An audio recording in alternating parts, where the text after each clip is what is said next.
आप जानते हैं कि स्पेस में अगर दो मेटल्स एक दूसरे को छूते हैं तो क्या होता है? स्पेस बहुत ही विचित्र है। जो चीजें धरती पर पॉसिबल नहीं है, स्पेस में वे अपने आप ही हो जाती हैं।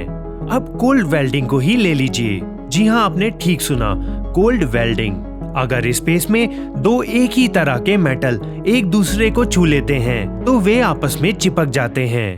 1991 में नासा ने गैलीलियो नाम का एक स्पेसक्राफ्ट जुपिटर के लिए भेजा था और धरती से कम्युनिकेशन के लिए इसमें एक छतरी लगाई गई थी। दरअसल इस छतरी का मैकेनिज्म कुछ इस तरह का था कि लॉन्चिंग के बाद स्पेस में जाकर ही ये छतरी खुलेगी, पर ऐसा हुआ नहीं क्योंकि यह छतरी तो कोल्ड वेल्ड हो चुकी थी।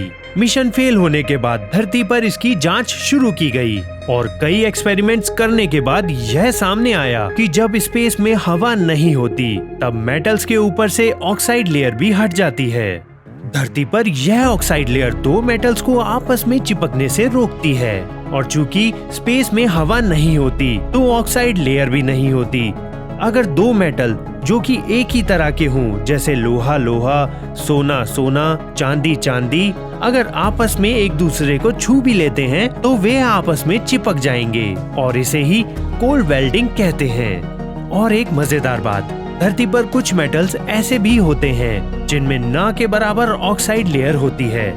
इंडियम, अगर दो इंडियम के टुकड़ों को आपस में जोड़ा जाए और थोड़ा सा फोर्स लगाया जाए तो यह आपस में चिपक जाएंगे।